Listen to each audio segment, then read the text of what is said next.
varies a little bit more. Um, so right now I'm working for Lutheran Social Services as a family resource specialist.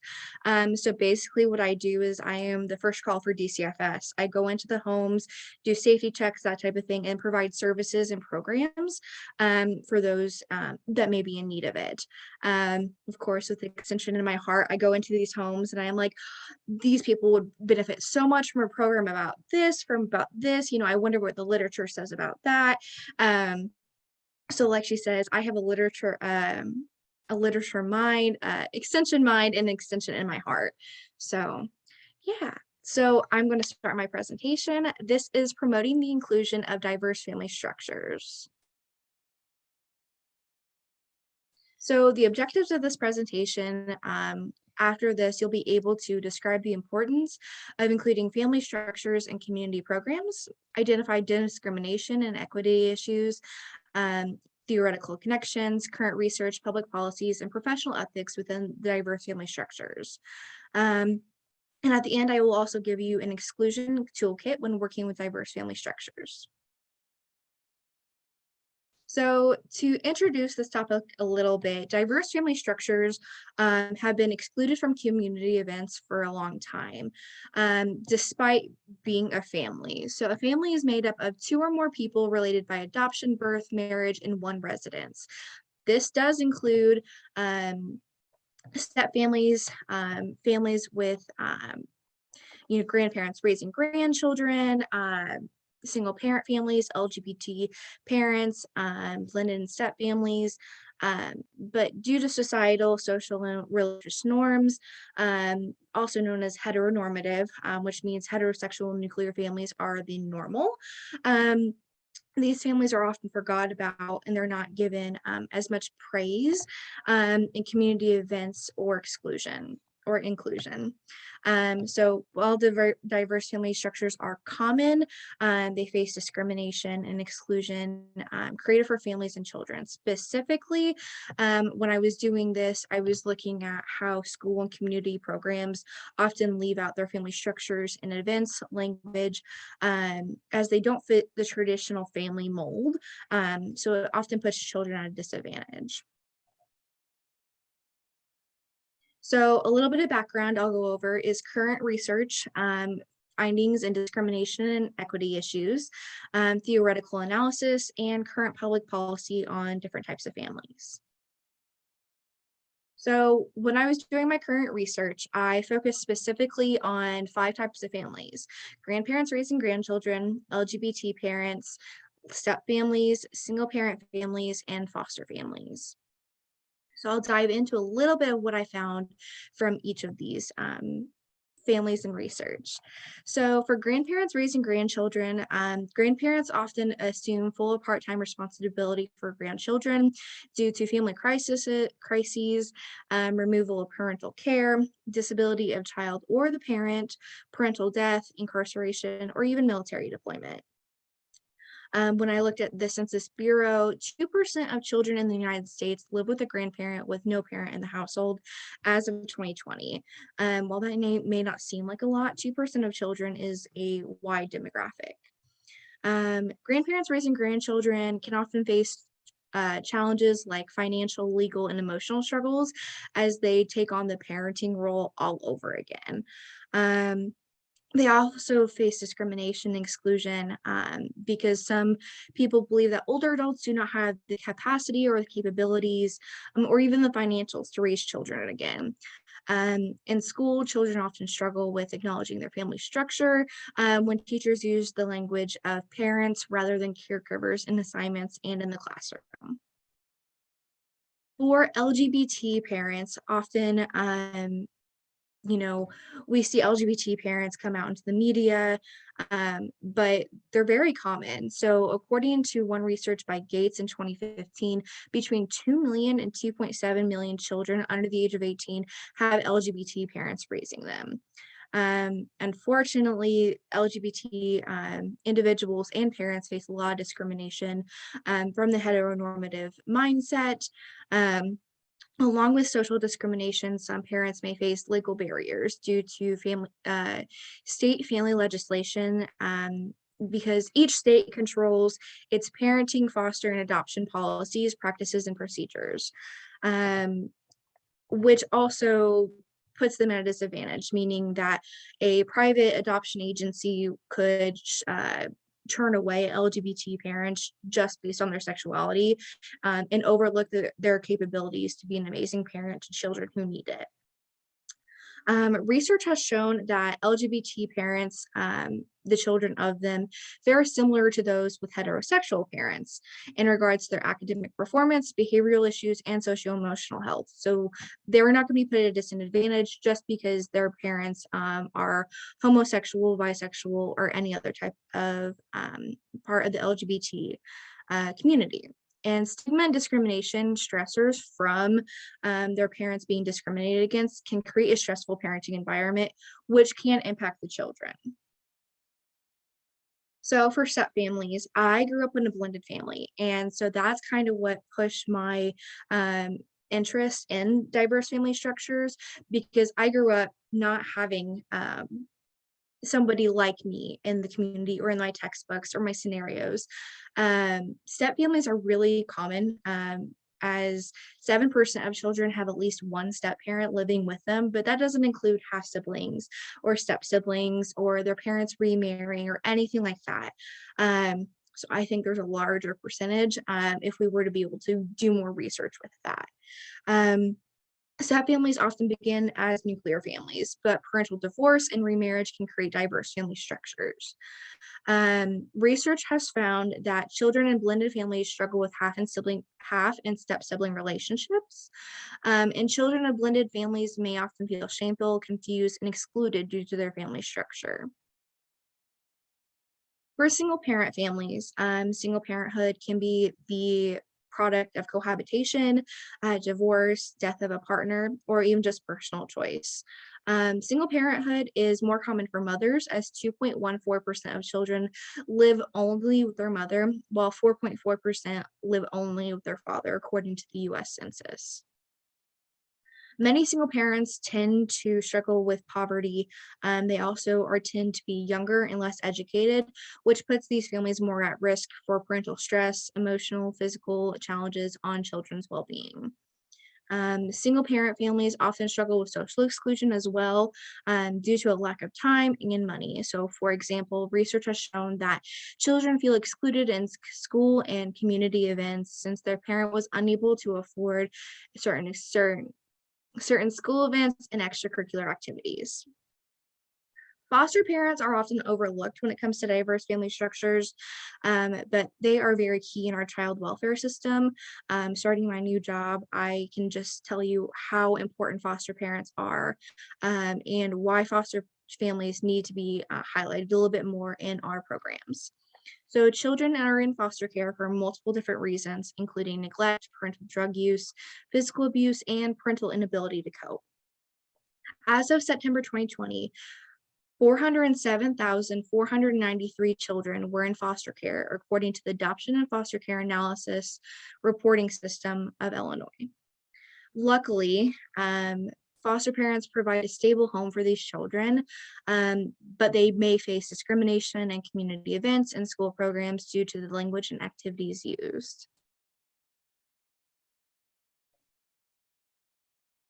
So for discrimination and equity issues, this was a large portion of my capstone that I focused on. Four things I noted were heteronormative values, racial stereotypes, resource availability, and family educator active interactions. So heteronormative values, like I mentioned before, is when the heterosexual nuclear family mindset takes precedence. This often discriminates against unmarried parenthood, including step parents and single parent families, but they also discriminate against divorced families, claiming Christian values of marriage. LGBT individuals are also discriminated highly with these norms, due to the belief that heterosexuality is the only acceptable sexuality in their society. This can prevent LGBT couples from adopting from private adoption agencies that are faith-based. Racial stereotypes. A large one I found when I was doing my research was regarding single parenthood. Society often jokes about Black families being led by single mothers due to fathers abandoning them, and paints a picture that most single parent families are Black. However, that is not true at all. Research has found that white single mothers are the most common single parent compared to Black mothers and other things like that. Black mothers are more at risk for living in poverty, according to Livingston 2018. So, when looking at lack of resource availability, 30% of single mothers live in poverty. But, like I mentioned, Black single mothers are significantly more at risk for poverty issues. Grandparents raising grandchildren are also more likely to have less resource availability due to their senior age. A lot of programs are geared towards more younger parents or parents that have legal rights. Foster families also use state resources to rely on for monetary resources to take care of their children that are in the foster care systems, as well as other state programs like WIC. Foster families may struggle with judgment from society due to their use of WIC. I know personally my best friend is a foster parent here in Illinois in Coles County, um, and they have faced backlash at Walmart for using their WIC because they saw a cart full of food and many children and stuff like that.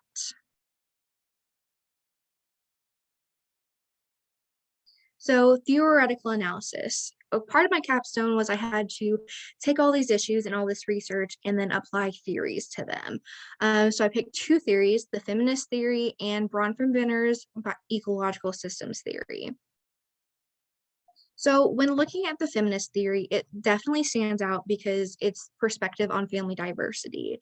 Feminist theorists often point out problems with the concept of nuclear families, questioning the validity and permanence of nuclear family roles. Using the feminist theory approach, the inequality of diverse family structures can be seen socially and culturally constructed based on heteronormative values, similar to the inequality of gender due to gender-based roles. Um, the feminist theory also views families as a complex system filled with emotions, love, conflict, and resiliency. So no matter the family structure, all families they work in a similar way, and they all include emotions, love, and even sometimes conflict. So Bronfenbrenner's ecological systems theory is one of my favorites, especially when we're working at extension or any other community program types. Um, Bronfenbrenner's ecological systems theory helps recognize the connection between a child, family, and community programs. So the microsystem layer often includes structures that have the most significant impacts on a child as they have direct contact frequently. This includes community programs, as well as schools, parents, and other types like that. The mesosystem includes how schools and community partnerships work together. A large reason I love extension so much is their willingness to go above and beyond for the community. So for example, I interned with Sherry, but I've also done volunteer experiences with her in the past where we've gone into schools and helped done programs to provide that access to the children that may not be able to include that information in their classrooms or outside of school hours. So the ecosystem is where extension comes in. That's community organizations and institutions. Community organizations can largely influence child development by providing resources to families, hosting programs, and offering support. So one of the research things I found was community and youth programs can positively impact participants' development, according to Durden and Witt 2010. Compared to spending time with hanging out with friends, structured community events like youth programs produce better outcomes for youth. It also helps the family as a whole by offering parenting classes, family programs, resource management help, and support groups. Unfortunately, sometimes diverse family structures are overlooked in these programs. So, for example, doing a program that specifically focuses on parenting, but but may not include resources specifically to grandparents raising grandchildren, single mothers, and foster parents. So when looking at current public policy, I had to dive a little bit deep for some of these subjects because unfortunately our government and our law systems may not recognize them as much. But all family structures are impacted by legislation, regulation, state governments, and US government institutions.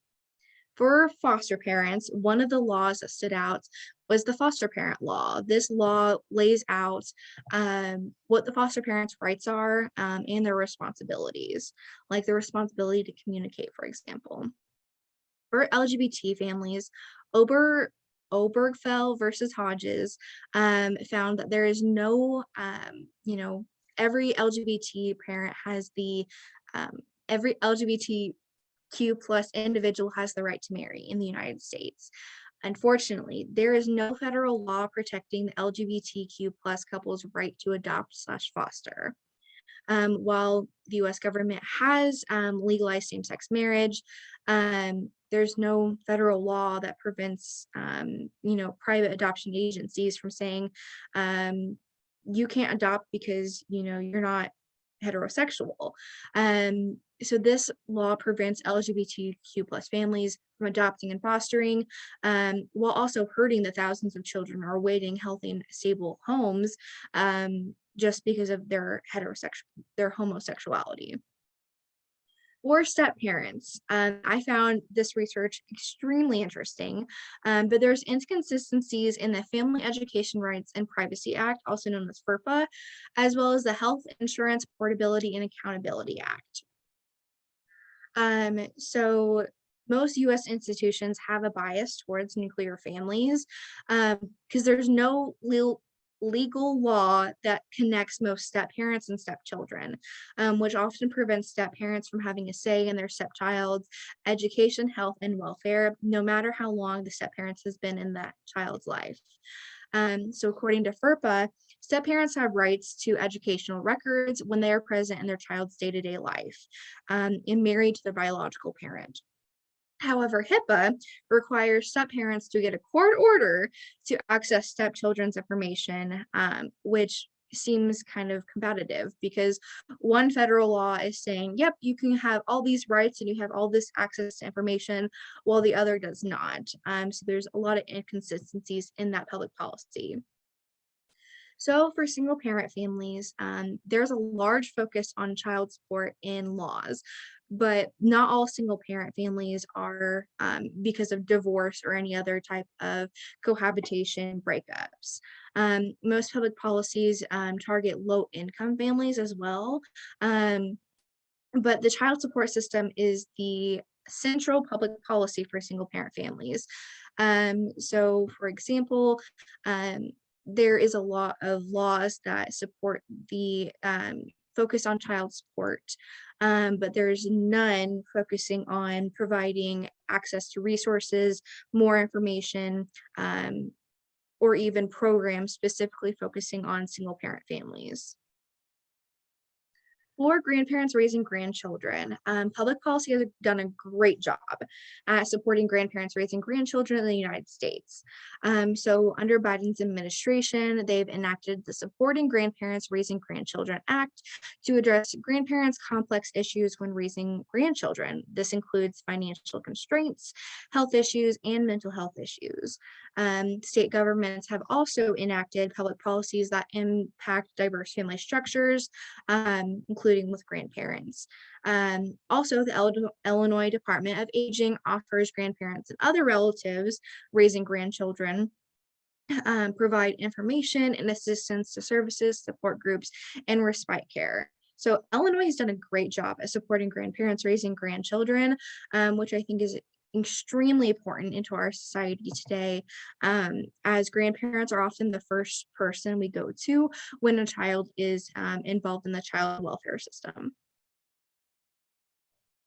So after going through all this information in my current research, the discrimination equity issues, public policies, and all that information, I went ahead and created a toolkit that promotes the inclusion of non-nuclear families and community programs and events. So I'm going to go over that really quickly with you guys, and I definitely think this is important when you're creating programs for families, no matter what the diverse family structures are. So number one, use inclusive communication and language.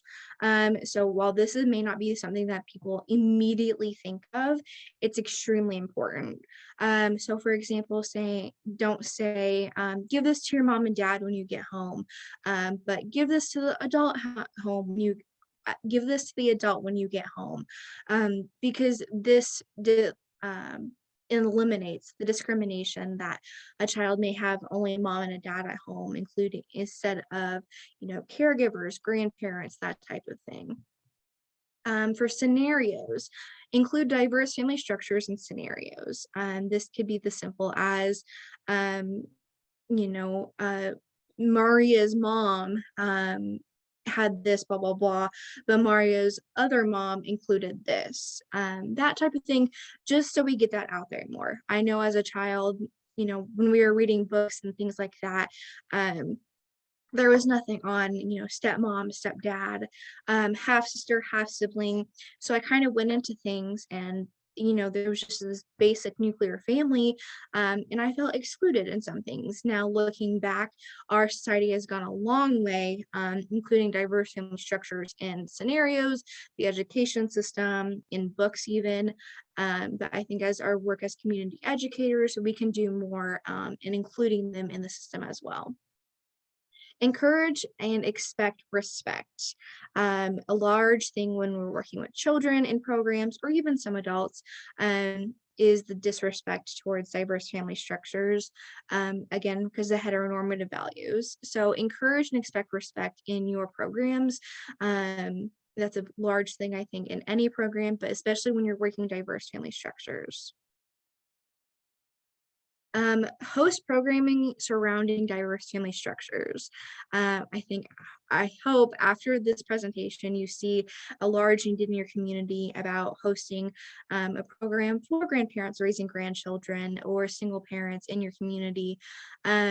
A large thing to be able to host a program specifically for them to help single parents and grandparents raising grandchildren, step families, LGBTQ plus families, and even foster families be seen in our communities and know that they're welcome and wanted, and that we're there to offer help and support. Another large thing that I've learned in research was to keep activities general to include all children and family structures. So for example, one of the things I read in research was that you should not ask children to draw a picture of their home. That may just seem kind of silly because, all children have a home, but unfortunately they don't. Not all children have a mom and dad family. Some children are going from home to home in foster care. Um, so rather than asking a child, hey, draw your family or draw what your home looks like on the outside, ask them to draw something that's really important to them. Ask them to draw an adult that they feel safe with. Ask them to draw an adult that's important in their life. Things like that provide inclusion, while also, still implementing the focus on the people that are important in their lives and things like that. So last but not least, be aware of how you interact with diverse family structures to avoid accidental discrimination or exclusion. Um, Unfortunately, we've seen in our society how easy it is to accidentally discriminate against one another, or exclude them without meaning to. As a community educators, try your best to think with a more open mindset when it comes to diverse family structures, and kind of be aware of who you're talking to in your programs. So in conclusion, as society has advanced, the inclusion of diverse family structures has unfortunately got a long ways to go.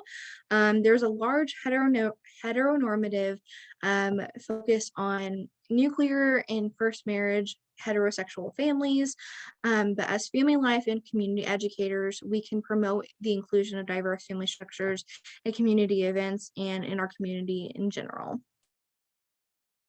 So here are my references. I had a lot. And thank you so much. Thank you, Kaylee. I just think that that is really important information for all of us to think about as we're developing our programs, thinking about the pictures we insert, how we use examples. There's just a lot of information for us to digest and think about. I am putting a survey link into the chat box, but I do want to open it up for questions. So if you want to unmute your mic, you can ask a question or you can type it in the chat box. Also, feel free if you want to have any discussions about anything that Kaylee said today, or any thoughts about the topic.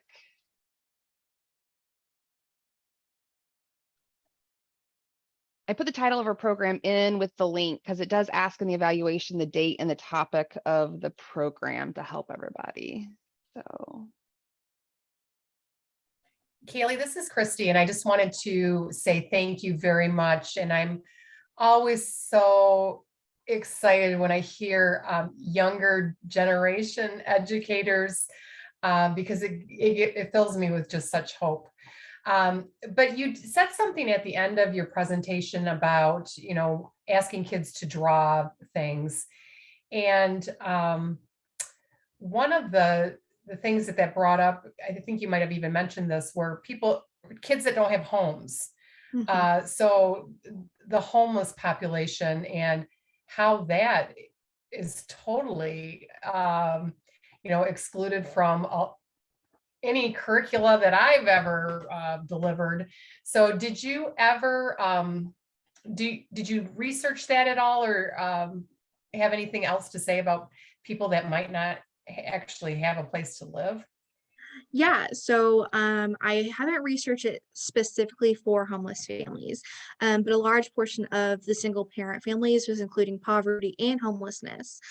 So unfortunately, I think it was 45% of single parent families are struggling with poverty levels or have been homeless at least once in their parenthood, which is crazy to me. And, working through Lutheran Social Services right now, we've learned DCFS's policy is not to take away families and children from their parents just because they are homeless.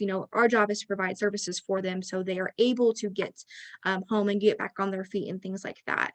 I do think there could be a long way to go regarding homeless family programs and things like that. But unfortunately, I didn't focus specifically on that. Thank you.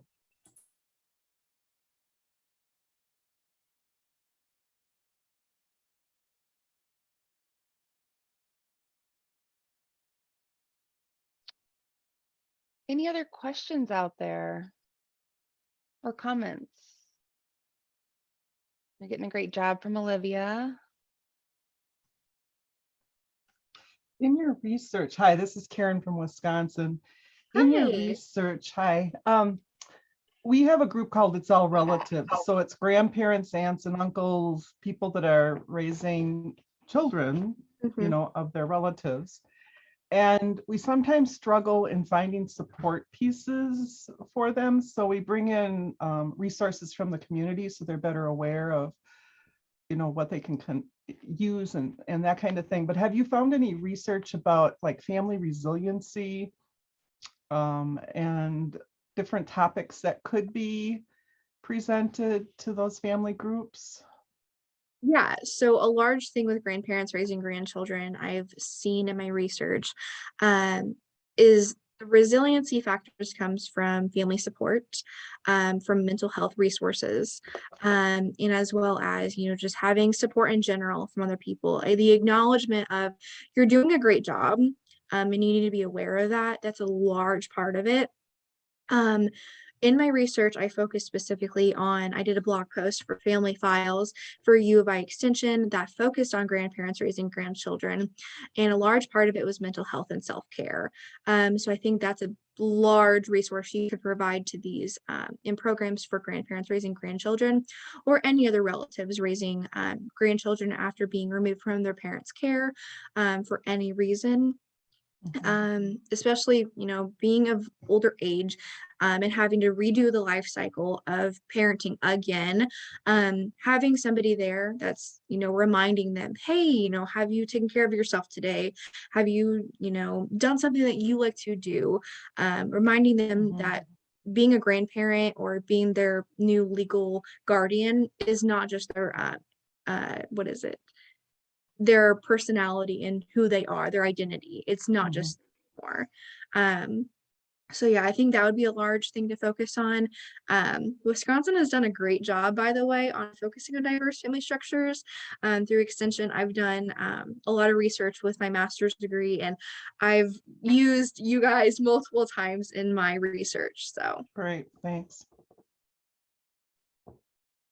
We had one grandmother talk about her, I was confused. It was a grandchild that was having gender identity issues. mhm, And that was just mind-boggling to me to know even where to start to find the resources. mhm. With that, most definitely, the things online, um, our society has become more and more inclusive. So we're opening up more and more to different identities, sexual Mhm. or even just individual. So many children are getting their resources from online sources. So if you go look on, what was it? There was one website, if I can remember it, but it talks about that type of thing. And it talks about other other information regarding gender identity and stuff like that, and heterosexuality, homosexuality, all of those types of things, and provides great resources for caregivers to have those Okay, conversations and stuff like that. thank you. Mhm.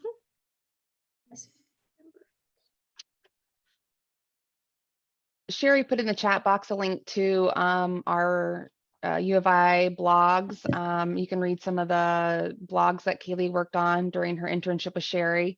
And I also posted that we will not be having a webinar in July, but there will be a NCRAN webinar on August 5th. And the topic is sleep education for everyone program, just to bring everyone's awareness to that. Any other questions?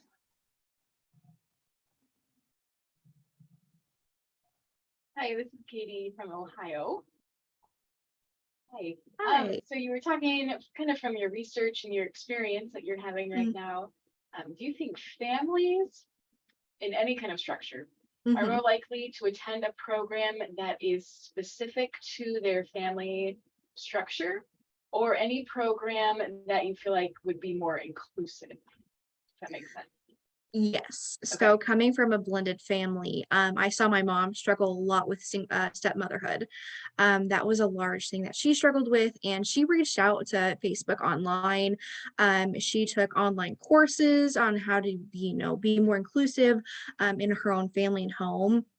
I think that is a large demographic that, as extension educators, you could reach out to. Same with fathers in general. Single fathers are large. They would come out and do that type of thing. I've seen that in my current job right now. Is I was just telling Chelsea, there's a large need for father education in Champaign County, Illinois.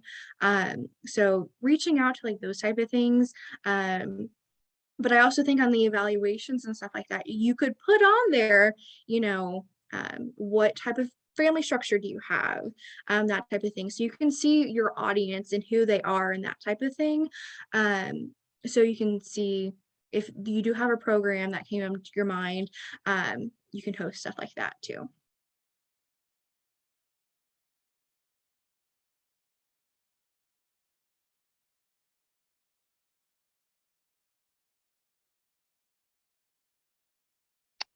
Great questions, everybody. And being a stepmom, Kaylee, I would agree with probably what you said about your stepmom. So I would feel the same way. Mhm. I mean, yeah. It's a hard job. Even, my mom's been a stepmom for 23 years now, and she still struggles with it every single day. Even after the child is 18, you still have to co-parent Mhm. with the other people. And that's another whole topic that I could get into. I love co-parent education. So Mhm. Yeah. Even when it's amicable, it's still hard. Yes, 100%. There's still 4 parents and there's still Yeah. Mhm. Yeah. All right. Well, thank you, everybody. If you have any other questions, you can reach out and we can put you in touch. But again, I thank you, Kaylee, for highlighting your research. We think it's very important for Extension to be thinking about some of these things as we develop our programs and teach our programs out in the community and work with community people out in the community. So thank you for everybody who joined us on this Friday morning. And we hope you have a great weekend this weekend. So looks like you're getting some claps and some thank yous. Thank And you. yes, thank you, everyone. Take care.